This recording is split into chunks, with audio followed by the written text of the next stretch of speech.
How's it going, buddy? It's okay there, mister. Uh I've been rewatching Fargo, the TV Oh, series. yeah, I like Fargo. In fact, I'm kind of doing it chronologically. So the last thing I saw was Fargo season 4, Yes, which with is Chris Rock and yeah, yeah, it's the Chris Rock one, and it's the earliest chronologically. If you take the series, like the main year for each series, because they jump back and forth in time yeah, in series, but if you jump back the main year. So yeah, that was the one that I had watched. And then uh I've been watching Succession, oh, have you? and Kieran Culkin, I may not be pronouncing his first name right, Kieran? is in that. Kieran? Yeah, Karen. I know who you're talking about, though. Yeah. So and I saw that he was in season 2 of Fargo, and I'm like, huh, that's weird. I Yeah, that's wonder right. I wonder, where was he? I don't remember him. It's because he's in the beginning of it. Yeah, And I recorded, or no, I watched those 2 episodes, and 2 episodes in, I'm like, well, now I got to watch all of it. So I watched all of it, and then I was like, hey, wait a second, season 1 happens pretty close to after this, and some of the same characters are shared. So I'm going to watch season 1 now. And I finished season 1, and I'm like, well, now that I've seen season 1, I should finish it off and watch season 3. But before I watched season 1, and I forgot about this, I watched the movie. So I watched season 4, then season 2, then the movie, then season 1, and now I'm watching season 3. It was very good. yeah. That's I watched season 4 first because I heard that you didn't need to. I may have even heard it from you that you don't need to watch it in chronological order. Uh, and it was, I think I watched season 4 because it had I think Timothy Oliphant was in it. Yeah, he And was. yeah, so I watched it because I'm like, oh, I want to see. I just finished like Santa Clarita Dies, so I'm like, I want to see Timothy Oliphant. And then went back and watched 1, 2, and 3. Uh, which means at the reveal at the end of season 4, when you see Yeah. Bokeem Woodbine in the back of the car, I had no idea who that was because Yeah. I hadn't seen him yet, and then I got So, caught up. yeah, it's pretty cool. And yeah, what a great character he Yeah, has as well. yeah, it's a solid But TV yeah, show. so season 3, of course, Carrie Coon is in it. And she was in The Leftovers, I don't know who that and is. sort of things. She's in season 3, she's the old chief. Oh, okay. There, Yeah, yeah, yeah, yeah. yeah, yeah. So pretty cool. Yeah, former chief. And then also, is it Mike Flanagan, the guy who wrote and directed Midnight Mass? Yes, and House on Haunting. Well, he didn't write House on Haunting Hill. Shirley Jackson wrote that, but he Yeah. adapted it for Netflix. But yes, that's Mike So Flanagan. so in Midnight Mass,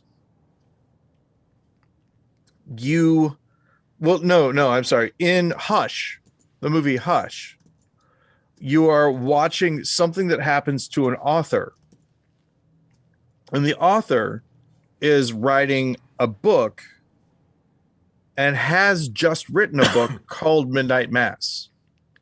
Mm. And it's the movie Hush, written and directed by the same guy. So you're watching, I like it because you're watching this layer of reality where Midnight Mass is and one of the characters even says, oh, I really liked, I think it was Riley, is one of the members of the Aaron, or the person mentions, characters that they really like, and those characters are characters of Midnight Mass.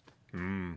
And then the actor who plays the author in Hush also plays one of the main characters in Midnight Mass, meaning that she is kind of done a self-insert into the book. Maybe. Layers I don't know. upon It's just cool. layers. I like it works on multiple levels. Well, I mean that happens when you watch The Sopranos. The movie Goodfellas is mentioned quite often in The Sopranos, and oddly enough, there are a number of actors in The Sopranos who were in Goodfellas.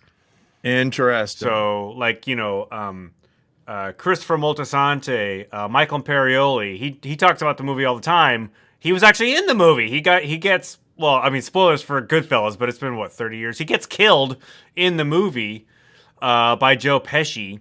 But in the TV show, it's one of his favorite films. Totally haven't seen it.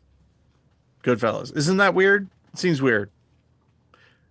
It's like how I haven't seen It's a Wonderful Life. There are just some things that I just missed out on.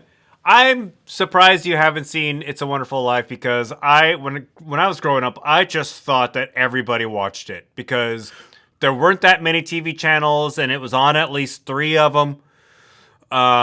And so when I was growing up, I mean, I probably wasn't even a teenager until I saw the whole thing front to back, right? I'd seen bits of it growing up because whenever it came on TV, my mom would start watching it. Not surprised, though, that you haven't seen Goodfellas. It is one of those things where after a while of not seeing it and telling people that I haven't seen it, it has become a conscious choice to not see Goodfellas and to not see It's a Wonderful Life. And by that I don't mean like people haven't said, "Hey, let's watch this," and I refuse. No. But it's just when I'm looking for something to watch, I avoid those. Yeah. Because there are other things I want to watch. Yeah. I get that. I mean, I haven't seen a lot of stuff, then people are still like, "How dare you?" I haven't seen that thing. And and I'm like, you know what? I actively don't want to watch it. What is one of your, because we did a little segment at one point in time, How Dare You, with Ben Lawrence, where you talked about something that you haven't seen that everybody tells you should see. What haven't you seen? Honestly, recently? I can't think of anything in the moment, but it's usually some sort of like nerd. Well, Cowboy Bebop.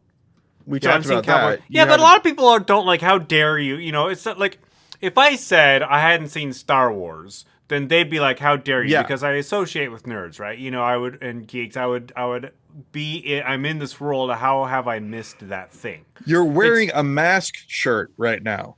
Yeah. I mean, come on.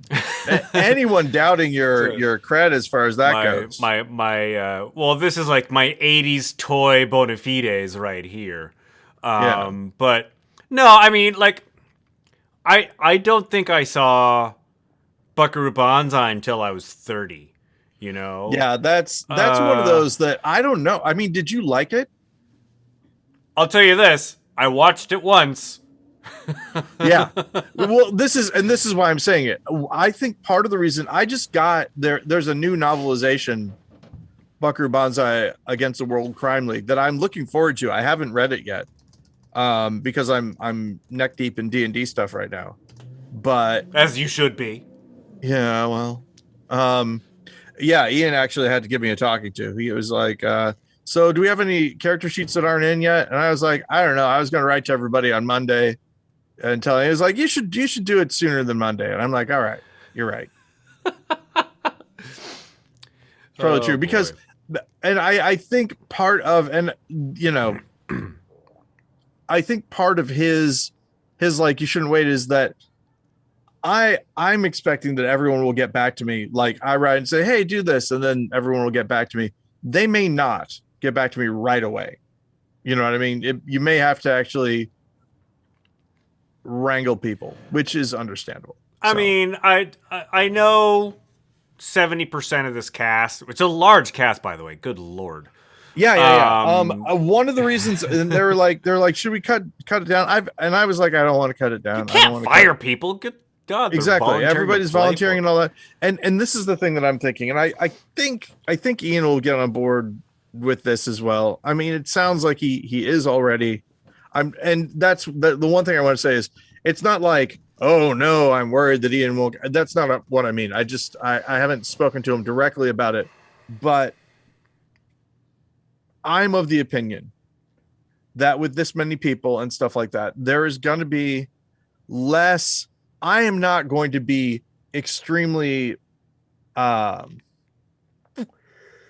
pedantic about what the people do. Like if they say, I'm going to pull out ball bearings, I'm not going to go, okay, did you have ball bearings on your character sheet? You know, stuff like that. I'm going to let some of this stuff slide a little bit.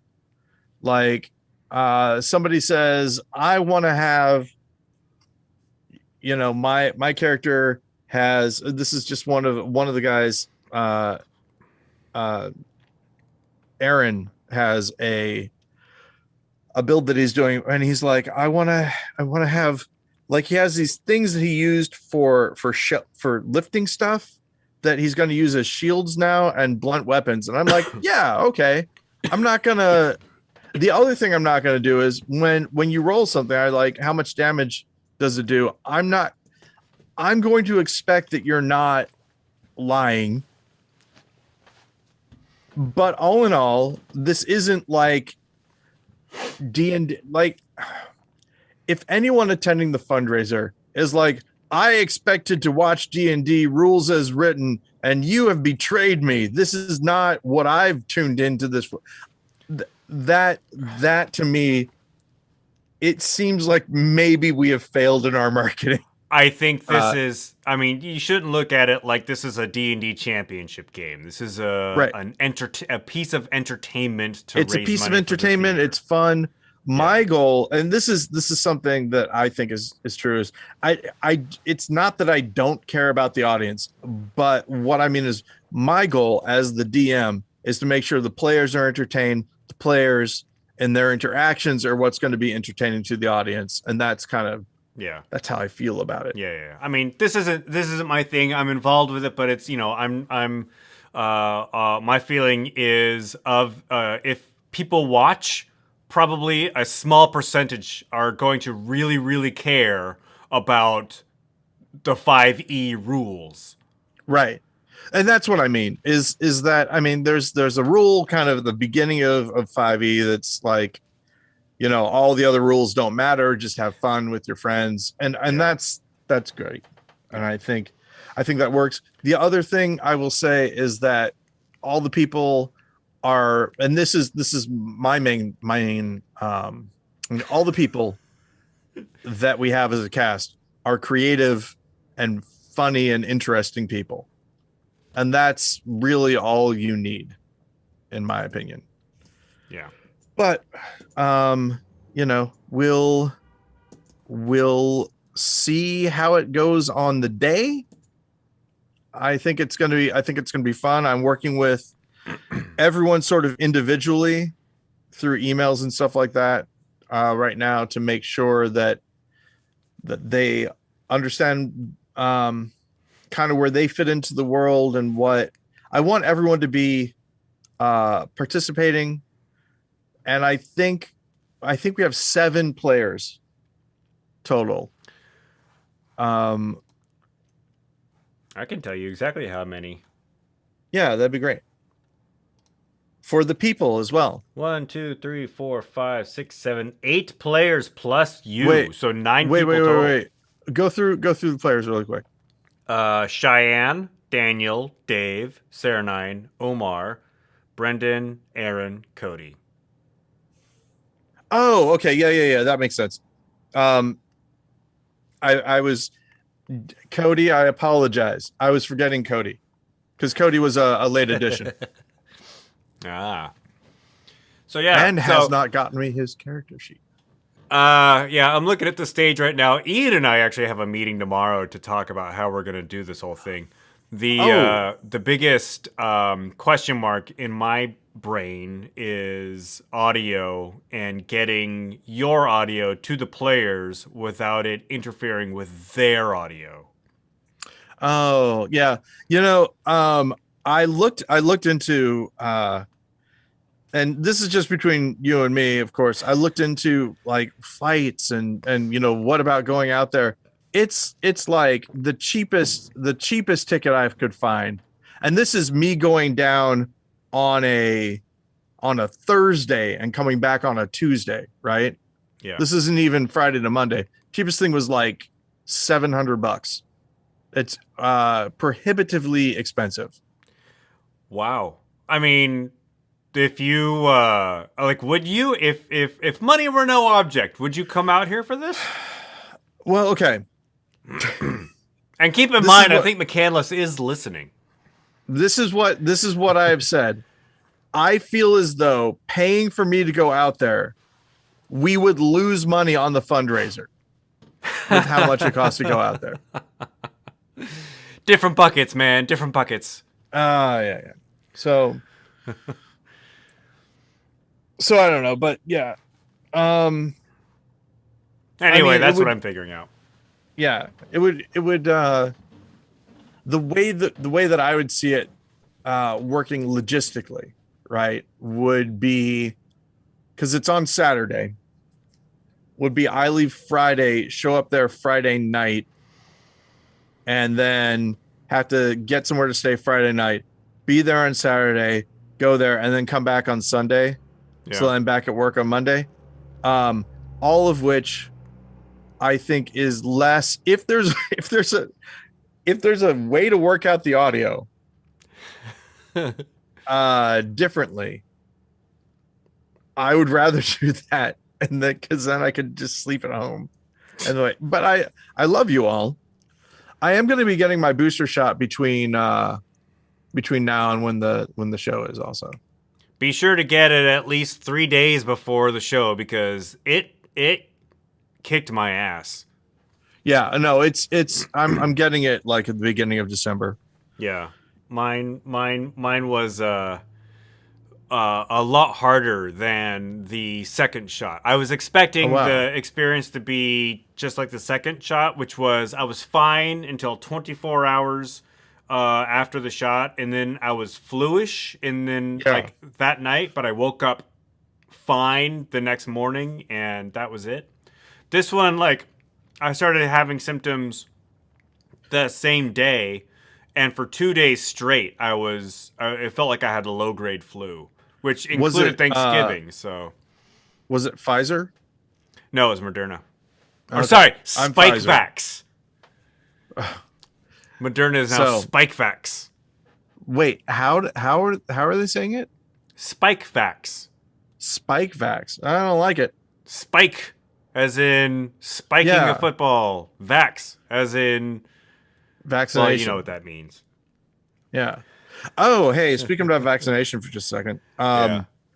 There's this guy that I follow on TikTok who was talking about how he talks to anti-vax, anti-mask people now, which I think is brilliant. So I'm going to share it with you and our listeners. He said that the next time somebody talks to him about that, and he says, "Well, I'm doing it for other people," and they say, "Well, they should worry about themselves and let me worry about me and all that."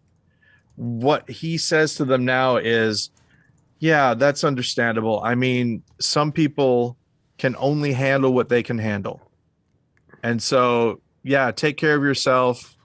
If you don't have enough spoons to deal with other people, if you have way too much on your plate and you can't handle helping other people, it's understandable. And if you need me to like help you out, if there's anything I can do to make things better for you, that would be great."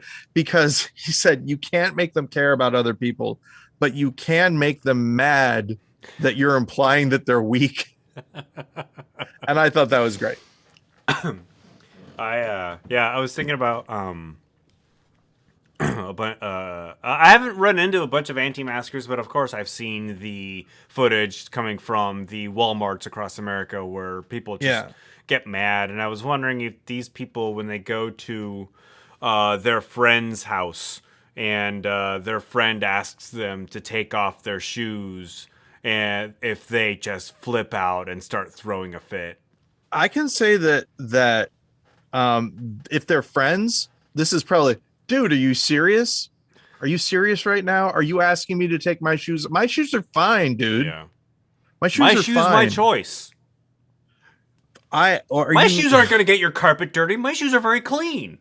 Exactly. The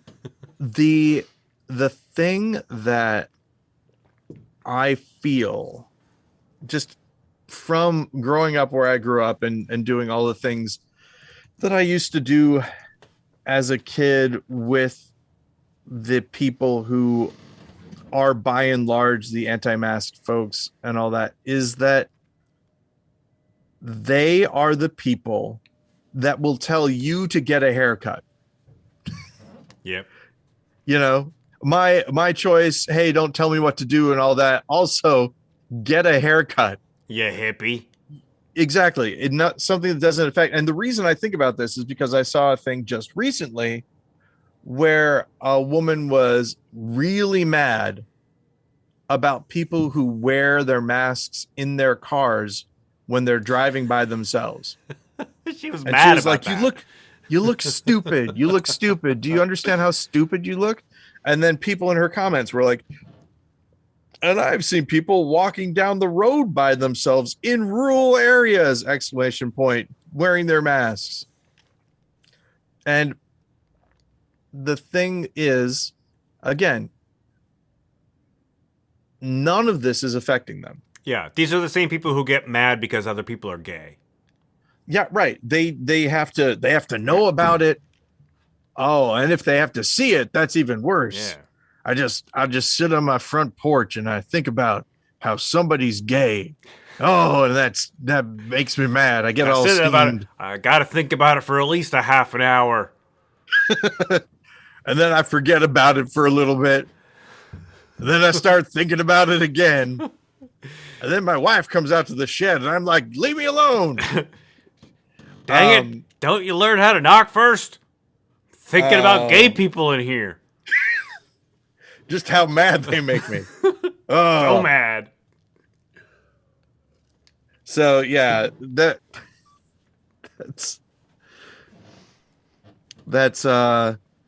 something that doesn't happen as much around here now, but yeah, that was a big thing. Two male friends just hanging out with each other had to keep distance away from each other and stuff, just so that people didn't think that they were a couple. That kind of thing. Blair and I have been rewatching Mad Men, and we're on season 3 right now. And it's interesting because Sal Romano, the art director, is a closeted gay man and has to stay closeted. And this is a very pointed thing for the 60s, and they've been making illustrating that. Who's the actor who plays Brian Batt? Okay. And there was a scene in the episode we watched last night. It was one where he had to film a commercial that recreated the opening scene of Bye Bye Birdie with Anne Margaret singing Bye Bye Birdie on this blue background. And he's got his wife, and he's describing he's actually walking through the choreography of the commercial he's going to film the next day. And he becomes very effeminate as he's very stereotypically gay as he's describing it. And you can see just the look on her face as she realizes what has happened. And yes. And part of me was like, all right, well, this is just storytelling. This is part of the narrative of his character. But the other part was like, this can't be the first time you had these thoughts, because just by the modern lens of looking at his behavior, you clock him immediately as, oh yeah, doesn't hide it very well. I know just from my own personal experience, coming from a very small town in Southern Illinois, moving to a college town where there were people who were openly gay, that the stereotypes that you get taught as a kid growing up in like a very Protestant, very conservative area can actually help mask and camouflage your ability to recognize if someone is gay, in my opinion. Really? Because you're looking for the caricature. Oh, I you're see. looking Yeah, for yeah, yeah. the big cartoon. And so more subtle hints don't always make it across. Well, I mean, Then again, that's the you know, thing. A lot of the gay people that I know, if I didn't know, I wouldn't suspect. But that's what I'm saying about Mad Men. They are telegraphing it, like right from the start for this guy. Yeah. So, I mean, that's I don't know. It's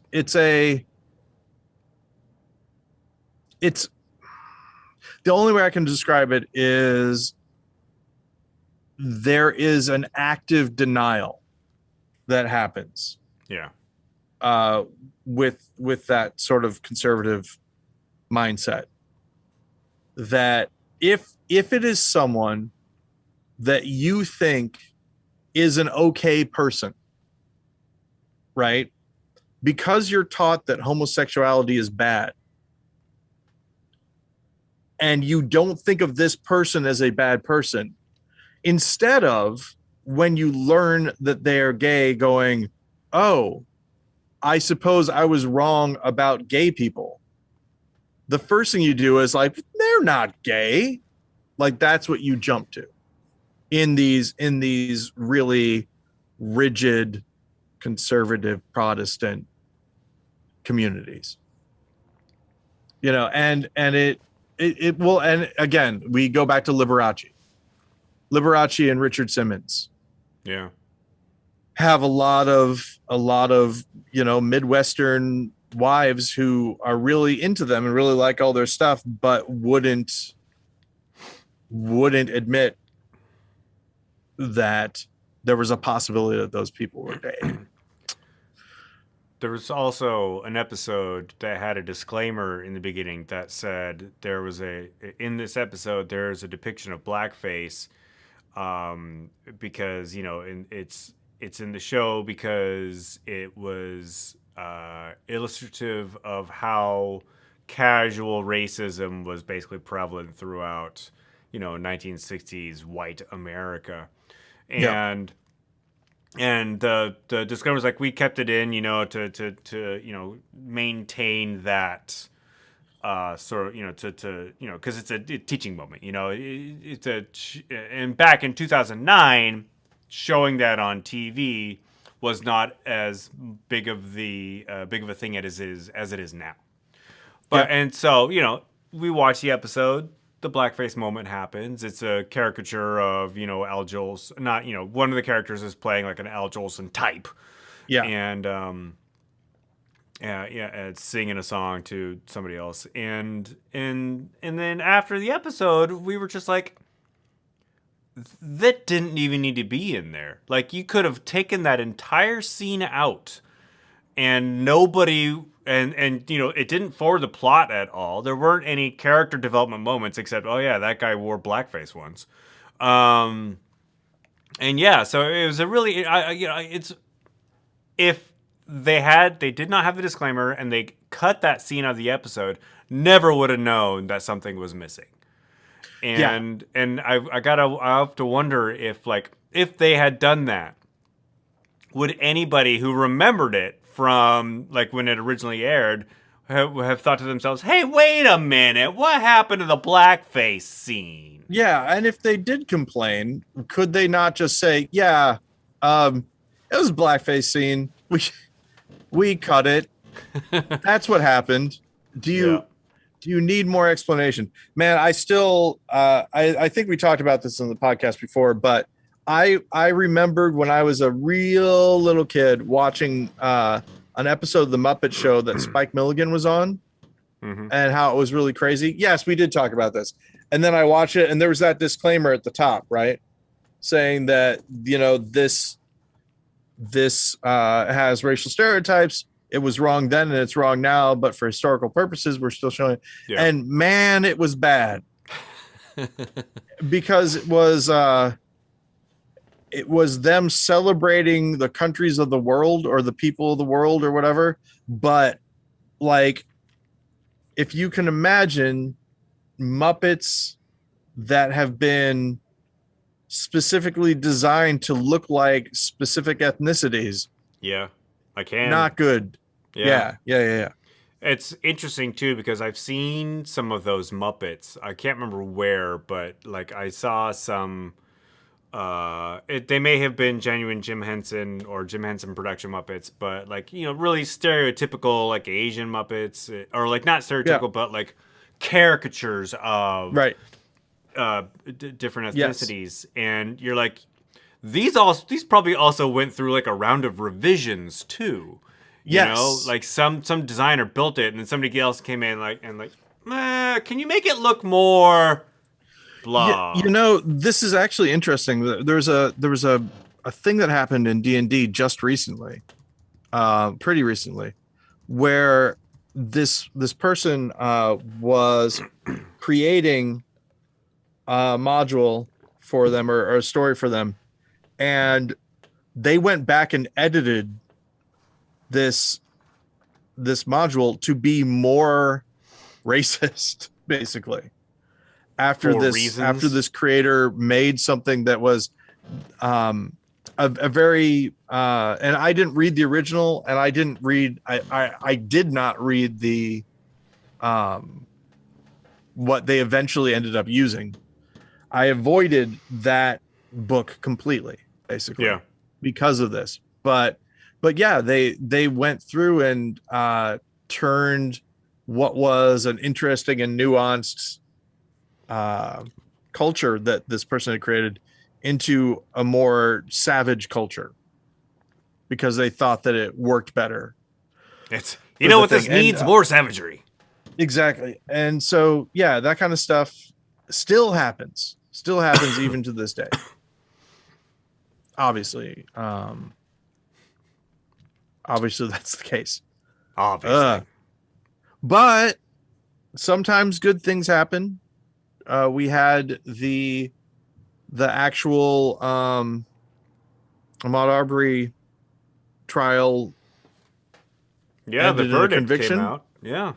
For the killing of Ahmaud Arbery trial. Yeah. And so that was good. All shows three convicted. Yeah. Things are headed in the right direction, at least, hopefully. After the I can't even think of his name now. Do I even want to say it? The what's that? Rittenhouse. Yes. After that trial, I watched the other trial as kind of a palate cleanser, and by that what I mean is that you remember this. I was really mad about all the talks about pixels and we can't trust this video evidence because it's it's adding pixels. Right. That whole thing just made me nuts. And how the judge just didn't seem to know what was going on and all that. Whereas in the killing of Ahmaud Arbery trial, the judge seemed competent. The prosecutors seemed competent. It was nice to watch, basically. Well, I'm glad you had a nice trial to watch. Yeah, sorry. It's not something that necessarily needs to be dwelled on, but it is the fact that he was killed is bad. I'll say that. That's true. Well, I'm glad you're taking a position. The trial itself actually seemed to be good. Yeah. And I do apologize. My reaction to laughing to that is because you said it in a way that reminded me of Steven trying to get me to not be so wishy-washy when it comes to talking about right and wrong, which then, right, of course, that's my reaction. So The Onion has a series, and you know how the Onion does video clips. Yeah. They have a series where there's a guy who's pretending to be an autistic reporter, Okay. which I find the stuff that they're doing kind of funny, but there's just something off about him. And I don't think the actor who's playing the reporter is actually autistic. I don't know for sure, but it seems like he's doing a thing rather than being a thing, if that makes It's sense. a bit. So is Yeah. it insensitive to people with autism? I don't think it's necessarily insensitive because as an autistic person, I feel like I love the Onion in general just because everything that they do works out mathematically in the math of humor. Right.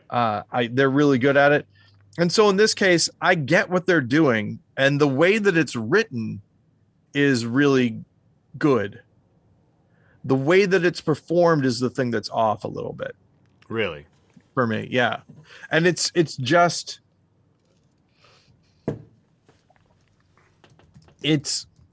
it might be that I'm just and when I say things like this, Ben, I want you to know that I'm talking about my observations of myself, which cannot be trusted.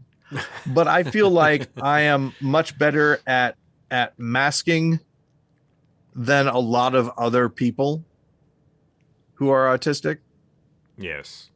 because, and it took me a while to figure it out. I basically figured it out this week that people who have special interest and get into them and really learn stuff about them can excel with their knowledge of it and all that.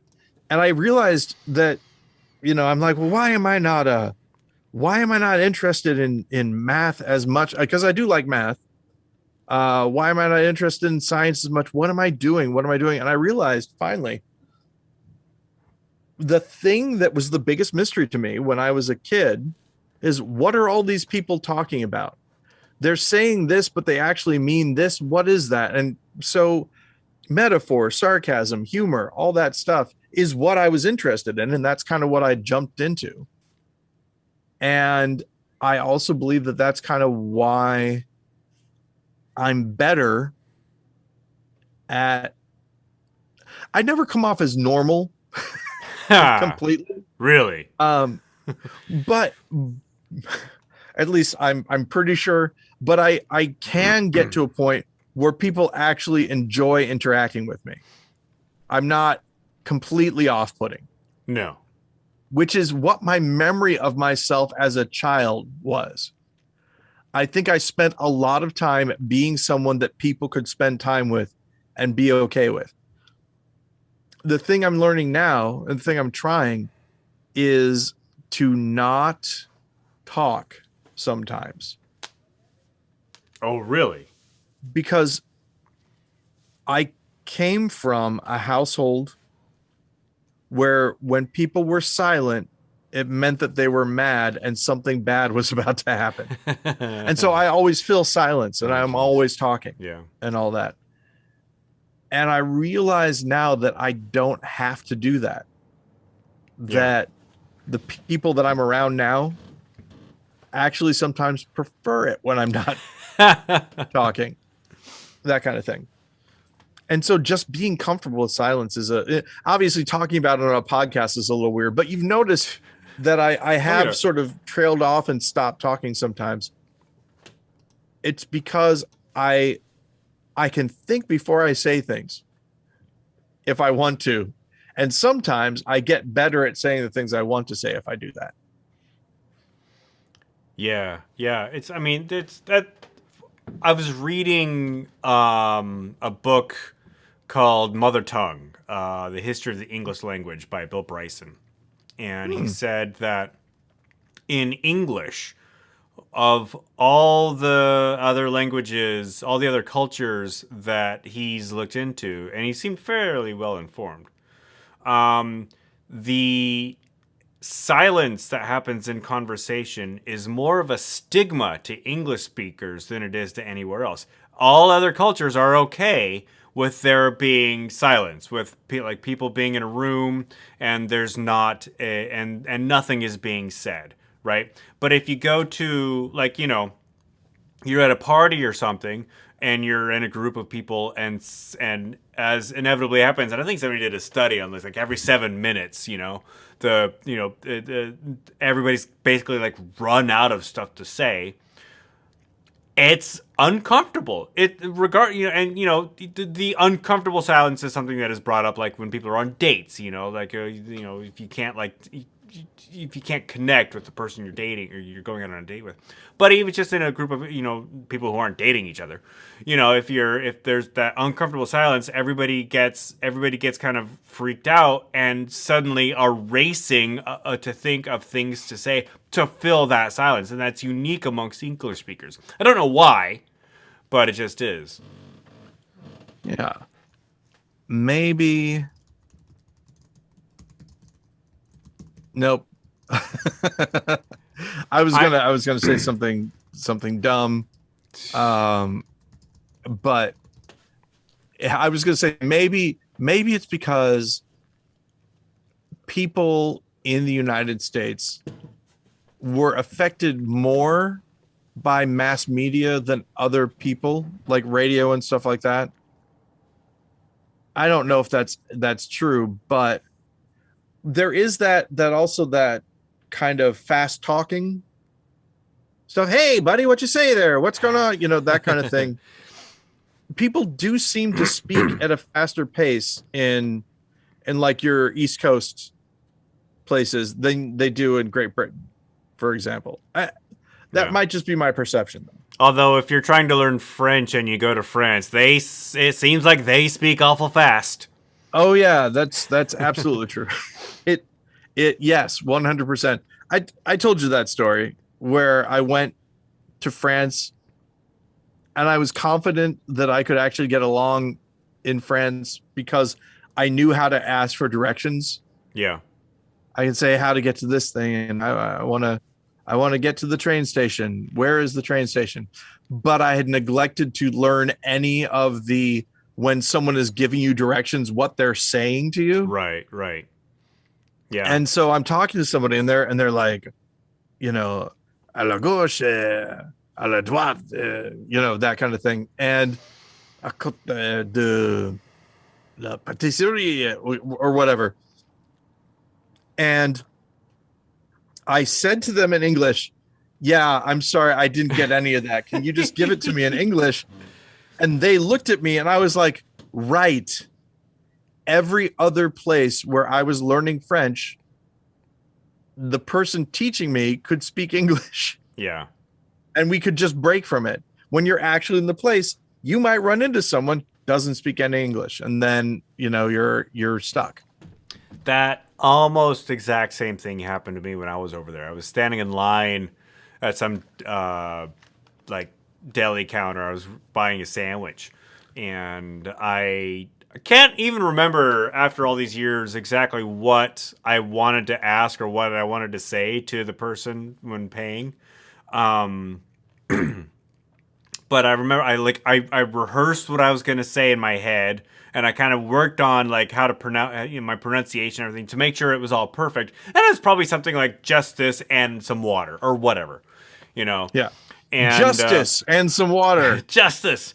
And I remember I got up. It was my turn. I presented my food. I said what I was gonna say, and the checkout person just rattled off. I don't know what she was saying, but like, and I was just stood there wide eyed, and I was like, je suis désolé, je ne parle français, parle tu anglais, just like, I'm a dumb American. I'm sorry. I dug myself a hole here, and I need bailing out. Can I buy the sandwich? Also, and I'd like a glass of water. And I'm sure that you already know this. You use the formal verb tense, but the informal pronoun thing. So. I don't know how that would work. part what would it be? Um, Pardon me. And then no, it's not offensive. It wouldn't be. I was about to say something that I realized that you would have had to bleep it out. Um, but yes. It, excuse me, you bastard. How do I get to it's not exactly that, Which, but it's Paul, maybe that's the tone I wanted to convey. exactly. Yes. Um so a lot of what I am dealing with now, as far as work goes, as far as the D&D thing goes and all that, is I have a level of participation that I've decided, yes, this is how I think I can do this. And I've become confident in that level of participation. Like, I'm going to do this and this is fine. And then when someone asks me to do something more or less than that, it's a little bit confusing to me at first. I'm like, okay, do I have to do this? Yeah. And I think other people have this all the time, but it's one of the first times, like now, absolutely now, during COVID, during all this thing, where I feel like I have a little bit more agency. And the D&D thing isn't so much, but what I mean by that is not that someone's trying to put more responsibility on me at all. Like, I don't feel like I'm being pressured or whatever. But when I think, well, I should do this, and I think, well, do I have to? Like, as an example, right? People's character sheets. Get people's character sheets and learn what they do and all that. But do I have to know everything that's on there? Or can I just ask them, hey, what's this? And then they say back to me what they have. Yeah. Is that not enough? And I think it is, right? I was talking to Jennifer about how I was watching a movie, Gerald's Game, just because it's another Mike Flanagan movie. And I was like, I'm not having fun watching this anymore. And I realized, oh, I could just not watch this. Yeah. I could turn this off. The idea of not completing a film, though, is kind of foreign to me. The first time that it really happened, I was watching Match Point with Jennifer, and she was like, let's get out of here. And I really honestly was like in the theater to myself, yeah, you can do that. they don't lock the door. and the idea, again, like at work, don't talk about work, don't talk about what I do. But if I think something is good enough, right? If I think that we've accomplished something, there is some time when no one but I know the right way forward. Like, there are some things, if they're my activities, if they're activities that I'm doing, I might be the best person to say, yes, this is what we should do. Right? I don't have to necessarily have someone sign off on my plan on how to do my work. And I think that you've probably gotten there already, Ben, when you're like editing a video, right? You don't have to ask, well, what would the best way? You don't have an authority necessarily that you have to go to. You have to go. The client has to like it, obviously, but there's no video police where if you say, okay, we're going to do it this way, and I think the client's going to like it, where you don't have to get a second opinion necessarily. You can actually make a decision about how you do stuff because you know enough. Yeah. That you can make that decision. As long as you are staying within the confines of what you've been given, right? I've learned that lesson before where the client asks for one thing and I'm like, I think it'll be better this way, so I'm going to do it this way. And then they're like, nope, don't do it that way. Do it the way I asked. Even if the way they ask is dumb and, you do it that way and they say, okay, you were right, do it that way. The client needs to see that first. So right. there's you can practice that sort of autonomy, but I mean when you're and when I deal with my own thing, yeah, I'm the last guy who has to sign off on this. But with other people's stuff, if I'm working on stuff for other people and they give a dumb note, they need to see the dumb note. Yeah. And that's the thing is that maybe they look at it and they're like, "Oh, yeah, okay." Because sometimes people have ideas about things and they're unformed in their head. And as long as something is unformed and not on paper, you can have it where, okay, I want a red car that is small but fits 6 people. And you can make that work in your head. You can imagine the small red car, and then you can imagine people sitting in the car, but you don't realize that you're imagining people that are 2 feet tall, right? Because your brain is plastic like that. And yeah, making it go into the real world is a little hard. Also, hey Betty, it is the 300th episode, Ben. Episode 300, Paul. We should have celebrated.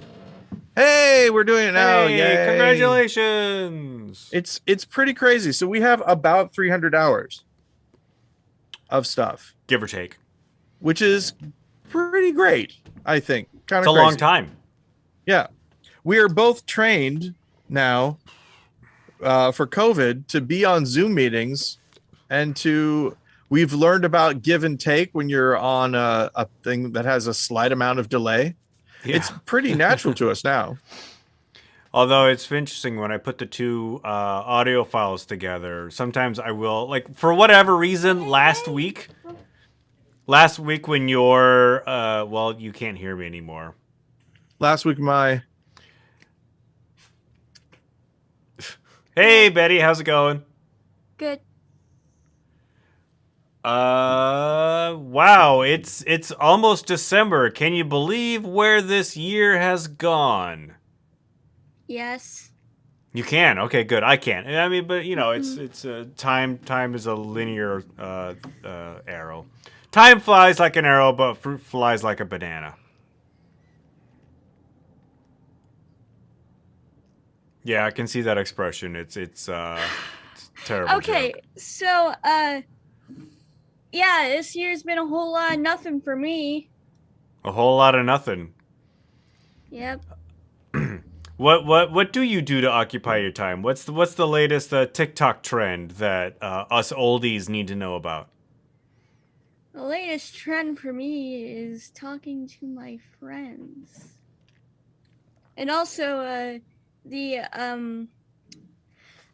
opening for the new part of JoJo just came out, and it looks pretty great. Oh yeah, the new part of JoJo, is it? Well, the new part that's getting animated. The part already existed, but it's getting animated. Ah. And the opening just came out, and it's really good looking. Cool. Is that your favorite piece of media? Yes. Have you seen every single minute of it? Basically. Probably, yeah. Mm-hmm. I can tell you what's new, Ben. What all the kids are doing. What's that? All the kids are doing Ponytown, Ben. My Ponytown. God, shut up. It's. Tell me what Ponytown is. I'm not all the kids, Dad. I know 2 kids, and both those kids, they like Ponytown. You know Brendan. I know 3 kids, and wait, does he like Ponytown? I don't think so. I know 3 kids, and 2 of those kids like Ponytown. Well, that's a majority. It's basically like it's basically like, your online chat room things, but your avatars are little ponies that you can decorate. It's the main form of communication I have with my friends. Really? And even though it's embarrassing, it is what it is. Well, at least you have a way to communicate with your friends. I'm gonna go now. I need to go to the bathroom. All right, see you, Betty. Bye. Have fun. Okay, so last week you were saying? I have completely forgotten what I was saying. Oh, that's too bad. Well, you Yeah. took the headphones off and couldn't hear me anymore. I know you're in the. I was reading your lips though, Ben. I even prompted you to keep talking. Well, maybe what I was saying would not have been appropriate for Betty. Have you ever thought about that? Last week we talked about how Betty. Yeah, it's possible. But yeah, so this is Edward. Edward's here, Ben. Hey, Edward. Steven's listening or watching, and he says, Hey, JoJo's Steven. weird, but not in the way people think. Yeah, it is definitely weird. We're on season 4 now, or not season? Is it season 5? I guess it's season 5. I couldn't tell you. Yeah, it is. It's season 5, and it is really. I was gonna say it's really bizarre. It is. Obviously, it's JoJo's Bizarre Adventure. That's why saying it's really bizarre is redundant. But yeah, it's nuts. It's nuts, and we're watching it right now with Betty so that we get it done before the new one shows up. Gotcha. What's happening? I just realized that, I mean, my microphone is on screen, but you can't really see it because the black background. Yeah, until you did that, washes it out. I did not realize that there was a microphone there. It's pretty good. Shotgun mic right there. Anyway. So, hey, Ben, it's getting close to that time. We have about 3 minutes left. Well, What do you want to let do me in the see. final 3 minutes? Well, Should we've actually got 3.5 minutes. So Steven is watching. I want to just take this time to publicly thank Steven for helping support marching bands, specifically the Edwardsville Marching Band.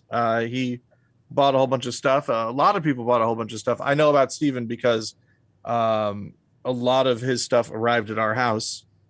He Thank bought you, stuff Steven. for you? He bought stuff for us to support Betty's band, which is amazing and awesome. And thank you, Steven. I bought a couple things for that. Hey, thanks, Ben. Thank you very much. So yeah, the big thing is that when she's not in marching band, Betty and I have to go on walks. 'Cause otherwise Jennifer gets mad at us. Because we both are She wants you to be out of the house? she wants us to exercise. Yeah. Because we don't do it. That was one of the nice things about Seattle is that you kind of had to walk around and here you don't.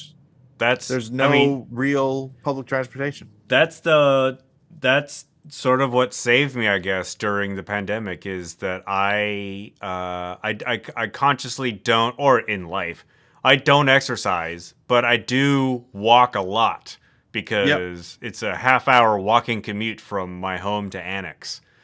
And so walking is enough, you know? Yeah. Yeah. And then I just cancel all that workout with a bunch of chocolates and cookies. Yeah, man, cookies are so good. Candy and cookies, both of them, very good. Love me some candy. Although after I broke a tooth recently, I'm laying off of the hard candies. Oh yeah, did your teeth get fixed? Oh yeah, I got it fixed. I got 2 fillings replaced in the span of as many weeks. I'm done going to the dentist for a while. Hopefully. Yeah, exactly. Knock on wood. I'm doing what I can. So the last thing I guess is just to say, Ben, these 300 episodes have been great, and I cherish this time that we have to speak to one another. Indeed, it helps keep me connected to the place that I love, but is more expensive to live at than I can currently handle. It's awfully pricey here, but hey, man, it's good. It's been good talking to you for these 12 and a half hours of podcast. No, 12 and a half day. Sorry, 12 and a half days of podcast. I was going to say, wait, is that 24-hour days as well? 24-hour days. Wow. So really almost if we're working, if this were a work, it would be 36 days. Whole month. Whole month worth of podcasting. Bless you, Ben. And I just sneezed. And with that, I think it's time to keep it wrong, Paul. All right, Ben. Until next time, Please keep it wrong. I will speak to you next week.